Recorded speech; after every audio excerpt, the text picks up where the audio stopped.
শুনছেন সবসময় রেডিও ফুর্তির সাথে আছে রাসেল এবং চলছে ভূত এফএম। এবং ভূত এফএম আপনাদের সবাইকে আবার থেকেই শুনেছি এই গল্পটা। কিছু না হলেও এটা 60s এর গল্প হবে। আমার বাবা তখন ইয়েতে একটা জার্মান কোম্পানিতে কাজ করতেন, ওটার নাম ছিল হচ্ছে গিয়ে ডিম্যাগ, এবং তারা পারাদ্বীপ পোর্ট, যেটা ইন্ডিয়ার উড়িষ্যাতে একখানা মোহনার পাশে একদম আপনার ইয়েতে যেটা সমুদ্রের ওখানে, তারা একটা স্টিল প্ল্যান্ট ওখানে কনস্ট্রাক্ট করতে যায় আর কি। তো ফিজিবিলিটি রিপোর্টে এইসব জিনিসপত্রগুলো আমার বাবা তৈরি করছিলেন, তাই জন্য ওনার ওখানে থাকতে হতো। উনি ওখানে একটা সার্কিট হাউসে থাকতেন আর একাই থাকতেন। ওকে, তো এরকম একদিন হঠাৎ উনি ওনার যে খাস বেয়ারা থাকে তার থেকে শুনলেন যে মোহনার পাশে একটা গ্রামে নাকি খুব সুন্দর ইলিশ মাছ উঠেছে। তো ইলিশ মাছের লোভ সামলাতে পারলো না আমার বাবা, আমিও লোভী, উনিও লোভী ছিলেন। হ্যাঁ, আমরা খেতে খুব ভালোবাসি আর কি সবাই। তো লোভ না সামলাতে পেরে এবং উড়িষ্যায় অনেকদিন ইলিশ মাছ পায় না বলে উনি চলে গেলেন গ্রামের দিকে। সাথে সবসময় উনি ওনার একখানা .32 একটা রিভলভার রাখতেন। ইট ওয়াজ আপনার একটা কনস্টেবলের edition of Smith and Wesson I think. So he use to always keep it with him. Torch রাখতেন এবং এগুলো নিয়ে উনি দিলেন হাঁটা। তো হাঁটতে হাঁটতে সবাই খালি, গ্রামে যদি আপনি কাউকে জিজ্ঞেস করেন যে ভাই এটা কত দূর, এই তো নাক বরাবর চলে যান, সামনে একটু সামনে। হ্যাঁ, এবং অনেক ডিস্টেন্স উনি কভার করে ফেলেন। এবং অনেক ডিস্টেন্স কভার করার পরে ওই যে নুলিয়াদের যে গ্রামটা ছিল সেই গ্রামটাতে উনি চলেও যান এবং ওইখান থেকে দুটা বিশাল বিশাল সাইজের ফ্রেশ ইলিশ মাছ একদম মোহনাতে ধরা, হ্যাঁ, নিয়ে খুব খুশি মনে উনি চলে আসছেন আর কি। ঠিক এই সময় যেটা হয়, উনি জিজ্ঞেস করেন যে ভাই কোনো শর্টকাট আছে নাকি, মানে যেই ঘুরায় ঘুরায় আসলাম রে ভাই, মানে একটু শর্টকাট পৌঁছে যাওয়া যায় ফেরার সময় তাহলে একটু বেটার হয়। প্রায় তো এখন দুপুর হয়ে গেছে, কিছুক্ষণ পর বিকাল হবে। বলে স্যার আপনি তো শুধু শুধু এত ঘুরে ঘুরে আসছেন, এটা একটা সোজা রাস্তা আছে বিচের ওপর দিক দিয়ে। বলে ওকে ফাইন। তো আমার বাবা বিচের ওপর দিক দিয়ে দুইটা ইলিশ মাছ কাঁধে নিয়ে হাঁটতে শুরু করলেন আর কি। তো যাচ্ছেন কিছুটা দূর গিয়ে হঠাৎ দেখে যে এক মহিলা বিচের উপরে দাঁড়ানো। মহিলার পরনে কিছু নাই, লম্বা চুল, ভীষণ সুন্দরী। এবং সেই মহিলা হাতটা বার করে দিলেন সামনে এরকম করে যে আমাকে ইলিশ মাছ দে। ওকে, কিন্তু কিছু বলছে না। আমার বাবা মনে করে যে এটা নিশ্চয়ই কোনো একটা পাগলি ঠাগলি কিছু একটা হবে, এই সর এখান থেকে সর। সে সরে না, সে সাথে সাথে আসে এবং মাঝে মধ্যেই হাত বাড়ায় দিতেছে যে এই ইলিশ মাছটা তার চাই, এই ইলিশ মাছটা চাই। এবং আমার বাবা একটু স্পিড বাড়ায় দেন। পাগলি পেছন পেছন দেখা যাচ্ছে স্পিড শুধু বাড়াচ্ছে না, সে আরো লম্বা লম্বা স্টেপ ফেলে সামনে চলে গিয়ে আবার হাত পাতে। এই সময় আমার বাবা একটুখানি স্লাইটলি ভয় পেয়েছেন, খুব স্বাভাবিক মানে। এবং উনি যেটা করেন সেটা একটা ডাবের খোলা বা কিছু একটা জাতীয় জিনিস উঠে উনি প্রথমে ভয় দেখান। ভয়ের সিনসিনারি নাই, ছুঁড়ে মারে এবং that goes through and through her, মানে এপার থেকে ওপার, মানে একদম ঢুকলো এবং স্টার্ট করে ওখান থেকে বেরোলো। জাস্ট মনে হচ্ছে একটা মানে ছায়া, সেই ছায়ার এপাশ থেকে ওপাশে চলে গেল। কিন্তু একদম যেটা মনে হচ্ছে যে ইট ইজ আ প্রপার, নাকি মানে একদম প্রপার ফিগার আর কি। এইবার তো বাবা বেশ ভয় পেয়েছেন। উনি স্পিড শুধু বাড়াননি, এবার উনি দৌড়াচ্ছেন। এই যে প্রেতনি, সেও দৌড়াতে দৌড়াতে সামনে চলে এসে বারবার হাত পাতে, ইলিশ মাছ তার চাই। আমার বাবা এবার একটুখানি নাচ্ছর বান্ধা হয়েছে, ইলিশ মাছ আমি দিমু না। সে একবার ফায়ারও করেছে, কিচ্ছু হয়নি তাতে। সে দৌড়াচ্ছে ইলিশ মাছ নিয়ে এবং দৌড়াতে দৌড়াতে সার্কিট হাউসের পাশে একটা বন বিবির মন্দির ছিল। বন বিবি হচ্ছে গিয়ে একটা ভিলেজ ডেটি, স্পেশালি এটা সুন্দরবনের দিকে এবং আরো যেখানে বন আছে, ইউজুয়ালি ফরেস্ট আছে, সেখানে সবাই বন বিবিকে প্রে করে আর কি। তো বন বিবির একটা মন্দির ছিল এবং ওখানে যে প্রিস্ট ছিল, সে প্রিস্টের সাথে আমার বাবার একটুখানি চেনা জানা হয়ে গেছিল আর কি। তো সে সার্কিট হাউসের দিকে না দৌড়ে সে মন্দিরের দিকে দৌড়ানো শুরু করে, বন বিবির মন্দিরের দিকে। এবং দৌড়াতে দৌড়াতে সে চিৎকার করতে শুরু করে, প্রিস্টকে ডাকে যে আমার পিছনে কিছু একটা পড়েছে, হ্যাঁ আসেন, আমার পিছনে কিছু একটা পড়েছেন, বাঁচান। প্রিস্ট আবার ওখান থেকে ইনস্ট্রাকশন দেয় যে দেখেন সামনে একখানা বড় একটা গাড্ডা আছে, গাড্ডার উপর দিক দিয়ে লাফ দেবেন, আপনার কাছে কিছু কয়েন থাকলে ওটার মধ্যে ফালা দিবেন, হ্যাঁ, দিয়ে আর তাকাবেন না ওইদিকে, হ্যাঁ, আপনি হাঁটা দিবেন, আমি আসতেছি। তো আমার বাবা লাফ দেয় গাড্ডার উপরে, কয়েনও ফেলে, ইলিশ মাছ ফেলে না এখনো পর্যন্ত, ইলিশ মাছ ছাড়েনি, হ্যাঁ, একেই বলে হচ্ছে গিয়ে মাছে ভাতে বাঙালি, আমি ইলিশ মাছ ছাড়বো না আমার। এবং সে লাফ দিয়ে ওখানে ঘুরে যায়। তারপরে সে টার্ন করে দেখে যে প্রিস্টটা খুব উঁচু স্বরে, হ্যাঁ, মহিলাকে বলছে, মানে উড়িয়া ভাষা ইনফ্যাক্ট, যে তুমি যাও এখান থেকে, কেন এখানে পেছনে পড়েছো, যাও, চলে যাও এখান থেকে, দিয়ে দিয়েছে তো, যাও। তারপরে দেখা যায় যে মহিলা চলে যায়। আচ্ছা, তারপরে প্রিস্ট বলে যে দেখুন এটা খুব একটা প্যাথেটিক স্টোরি, 100 বছর আগেকার ঘটনা, যখন নীল চাষ হতো এই এলাকাতে, এক নীল সাহেব বেসিক্যালি এই জমিদারের মেয়ে তাকে উঠিয়ে নিয়ে গেছিল।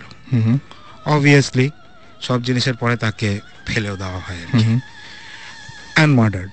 তারপরে থেকে এই মেয়েটির স্পিরিটটা এখানে ঘুরে বেড়ায়, এবং সে আগেও যেটা করেছে is she preys on people, men, এবং তাদের সাথে নাকি সবসময় থাকে, ইনভিজিবল টু এভরিওয়ান, সবার কাছে একদম ইনভিজিবল, খালি যাকে হন্ট করছে তার কাছে ভিজিবল, এবং আস্তে আস্তে করে নাকি তার সব এনার্জিগুলোকে সব সাক আউট করে নেয়। আচ্ছা, আস্তে আস্তে করে করে, এবং মানুষ মনে করে যে লোকটার মাথা খারাপ হয়ে গেছে, পাগল, হ্যাঁ, সবাই তাকে পাগল খানার মধ্যে ফেলে দেয়। আলটিমেটলি একদিন এই মানুষটা মারা যায়, and she moves on to another host, একটু প্যারাসাইটিক টাইপ অফ, বুঝতে পারছি, গোস্ট আর কি। এবং সাধারণত মনে হয় তারাই ফিরে আসে বারবার, যারা একটু অতৃপ্ত হয়ে পৃথিবী থেকে যায়, এবং এদেরকে বলে একটা ফেরতনি।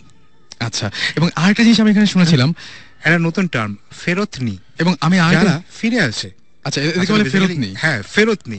আসলে বেসিক্যালি এটা হচ্ছে গিয়ে যে পেতনি বা প্রেতনি, ওইটারই একটুখানি কি বলবো আর কি, আঞ্চলিক করা আর কি, ফেরতনি, যারা ফিরে আসে। এবং আমি শুনেছি যে অবস্থায়, মানে অনেকের আছে এরকম যে অবস্থায় মারা যায় সেই পোশাকে সেইভাবে, হয় দেখা গেল যে কাউকে হত্যা করা হয়েছিল এরকম একটা অবস্থায়, যে জায়গাটায় শরীরে কাটা, সেই অবস্থায় ফিরে আসে।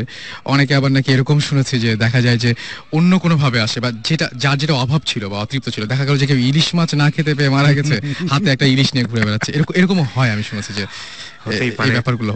এবং সুমন ভাই কি বলেন এটার ব্যাপারে? আজকে তো আর বেশি টাইম নাই সুমন ভাই, সেহরি টাইম তো হয়ে যাচ্ছে প্রায়, জাস্ট একটা কথা বলে নিই, তারপরে নেক্সট এপিসোডে তো সুমন ভাই থাকছেন না। সো সুমন ভাই কেন থাকছেন না, এটা একটু যদি সবার সাথে বলে যান, যাতে আমরা কোনো বাজিক সিচুয়েশন না ফেস করি, যে সুমন ভাই কই, what happened to him, and then একটু বলেন। ওকে, হ্যাঁ, নেক্সট এপিসোডে সাকিব যেটা বললো, থাকবো না। সো কৌশিকদা, আপনি ফ্রি থাকলে ডেফিনেটলি নিশ্চয়ই আছি এখানে। সো আমি অ্যাকচুয়ালি থাকছি না, বিকজ আমার একটু দেশের বাইরে যেতে হচ্ছে। এটার সাথে একটা ভূতের একটা সম্পর্ক আছে। ওয়েল, দ্য থিং ইজ, আমাদের গত এপিসোডে বলেছিলাম যে আমাদের ভৌতিক টিমের সাথে একটা কানেকশন হয়ে গেছে, আমাদের বাইরের যে ঘোস্ট হান্টার্স যে টিমটা টিভিতে এক্সএনএ দেখায়, ইনফ্যাক্ট ঘোস্ট হান্টার্স, তো ওদের সাথে আমাদের বেশ কয়েকদিন ধরেই যোগাযোগ চলছে অনেক ব্যাপারে। সো ওদের আমরা কিছু কেস ফাইল ওদের সাথে আমরা শেয়ার করেছি। সো ওরা বেশ ইন্টারেস্টেড এগুলো শুনে, যে বাংলাদেশ থেকে এরকম আমরা একটা জিনিস করছি। সো যেটা হয়েছে, তারা ওয়েস্ট ভার্জিনিয়াতে একটা এই মাসের 28 তারিখ তারা একটা ইনভেস্টিগেশনে যাচ্ছে। ওখানে একটা প্রায় 150 বছরের পুরনো একটা পাগলা গারদ, একটা মেন্টাল ইনস্টিটিউশন, সাম লুনেটিক অ্যাসাইলাম। সো ওখানে ইন্টারেস্টিং হবে, হ্যাঁ, এবং ওখানে নাকি মানে শয়ে মানুষ মারা গেছে, মানে যারা পেশেন্ট ছিল 100-র উপরে মানুষ মারা গেছে, এবং তারপরে এত বেশি ডেথ রেট এত হাই হয়ে গেছিল যে ওটা বন্ধ করে দেওয়া হয়। এখন ওখানে অনেকেই যায়, সবাই বলে যে এটা জায়গাটা খুব হন্টেড, অনেকেই এটা দেখতে যায়। সো এইটা ইনভেস্টিগেট করতে ঘোস্ট হান্টার্স নেক্সট 28-তে, এই মাসের 28-তে তারা যাচ্ছে ওটা ইনভেস্টিগেট করতে। এবং আমরা ভৌতিস টিম বেশ লাকি যে আমরা একটা ইনভিটেশন পেয়েছি। সো অন বিহাফ অফ ভৌতিস টিম আমি যাচ্ছি এবং ওদের সাথে ওই ইনভেস্টিগেশনে যাব। সো আই হোপ একটা মজার কোন একটা এক্সপিরিয়েন্স হবে। হ্যাঁ, যে এক্সপিরিয়েন্সই হোক, ডেফিনেটলি আমি যখন ওখান থেকে ব্যাক করবো, তারপরে ডেফিনেটলি আমরা ওটা শেয়ার করবো, এবং কি হলো না হলো ওটা নিয়ে আমরা আলাপ করবো। সো এই কারণে আমরা নেক্সট 2 এপিসোডে আমি থাকছি না। সাকিব, কিছু বলো?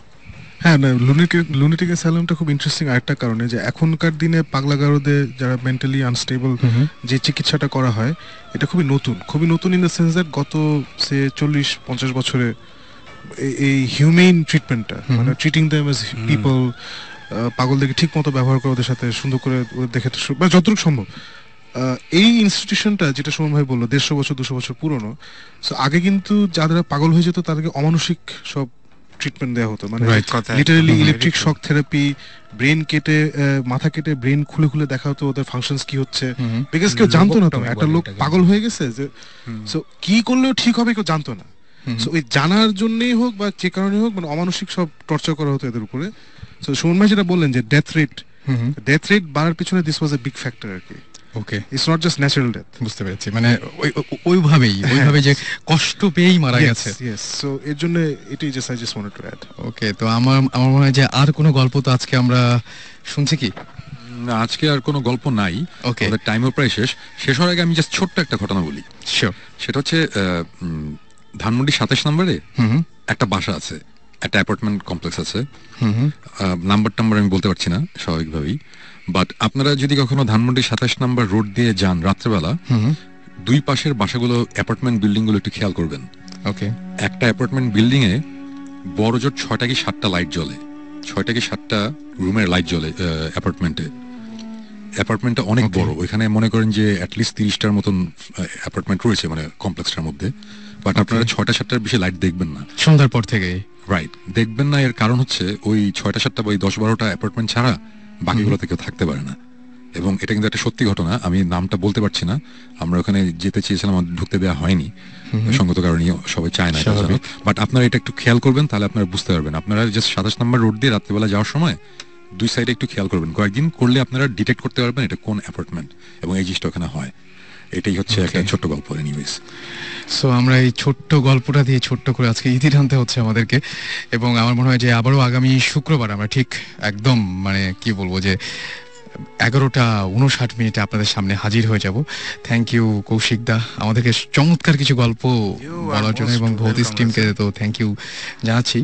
আর সেই সাথে শেষ করছি, এবং শেষ করার আগে আমরা যে গানটা শুনতে চাই সেটি হচ্ছে rainbow in the dark by Dio. And আমার মনে হয় যে আজকে রাত্রেবেলা কেউ প্লিজ ভয় পেন না, আমাদের যা শুনলেন এখন একটু চেষ্টা করুন ঘুমাতে যাবার, এবং যে কোনো ধরনের যদি ঘুমাতে গিয়েও কোনো